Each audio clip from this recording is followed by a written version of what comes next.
കാങ്ഷിയാർ Labbakkada JPM arts and science കോളേജിൽ 2022-24 ബാച്ചിലെ MSc computer science, MA English, MCom, MSW വിദ്യാർത്ഥികളുടെ ബിരുദദാന ചടങ്ങ് നടന്നു. CST സഭാ സുപ്പീരിയർ ഫാദർ ജിജോ ഇണ്ടിപ്പറമ്പിൽ ചടങ്ങ് ഉദ്ഘാടനം ചെയ്തു.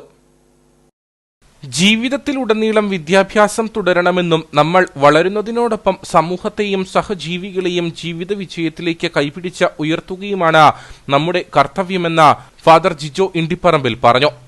Encouragement and perspective throughout your life. So, ഈ ഒരു കാര്യം എപ്പോഴും നിങ്ങളുടെ മനസ്സിലുണ്ടായിരിക്കണം. നല്ല ഫ്രണ്ട്ഷിപ്പ് അത് സൂക്ഷിക്കുവാനും അത് വളർത്തുവാനും അത് നിങ്ങളുടെ ജീവിതത്തിന് മുതൽക്കൂട്ടാക്കി മാറ്റുവാനുമായിട്ട് നിങ്ങൾ പരിശ്രമിക്കുക എന്നുള്ളതാണ്.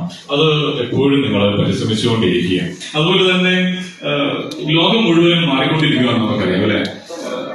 ഇന്ന് നമ്മൾ നേരത്തെയൊക്കെ പറഞ്ഞിട്ടുണ്ട് ജനറേഷൻ ഗ്യാപ്പ് എന്ന് പറയുന്നത് അതിനൊരു വലിയ ഗ്യാപ്പ് ഉണ്ടായിരുന്നു, ശരിക്കും ഗ്യാപ്പ് ഉണ്ടായിരുന്നു. പക്ഷെ ഇപ്പോഴത്തെ ജനറേഷൻ ഗ്യാപ്പ് എന്ന് പറയുന്നത് it's short period of time, അതായത് ഷോർട്ട് സ്പാൻ ഓഫ് ടൈം ആണ്. കാരണം ഒരു 2 വർഷം അല്ലെങ്കിൽ 1 വർഷത്തിനുള്ളിൽ വരുന്ന മാറ്റങ്ങൾ നമുക്കറിയാം. ഇന്നത്തെ പേരൻസും ഇന്നത്തെ ചിൽഡ്രനും തമ്മിലുള്ള ഒരു ഗ്യാപ്പ് മാത്രമല്ല, നിങ്ങളും നിങ്ങളുടെ ഫോളോവേഴ്സ് ആയിട്ട് നിങ്ങളുടെ യങ്സ്റ്റേഴ്സ്. തുടർന്ന് സർട്ടിഫിക്കറ്റുകളുടെ വിതരണം നടന്നു. College manager father Johnson Mundiyath CST അധ്യക്ഷനായിരുന്നു.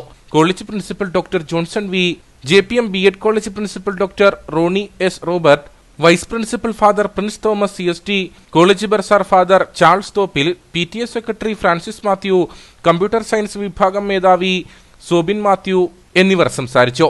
ഇംഗ്ലീഷ് വിഭാഗം മേധാവി അഖിൽ ജോസ് വിദ്യാർത്ഥികൾക്ക് സത്യപ്രതിജ്ഞ ചൊല്ലിക്കൊടുത്തു. സോഷ്യൽ വർക്ക് വിഭാഗം മേധാവി രേഷ്മ എലിസബത്ത് ചൊറിയാൻ, കൊമേഴ്സ് വിഭാഗം മേധാവി സജീവ് തോമസ് എന്നിവർ കോൺവക്കേഷൻ വാക്കിന് നേതൃത്വം നൽകി. വിദ്യാർത്ഥി പ്രതിനിധി Akhila Maria Joshy, staff coordinator Sebastian Anu എന്നിവർ നേതൃത്വം നൽകി.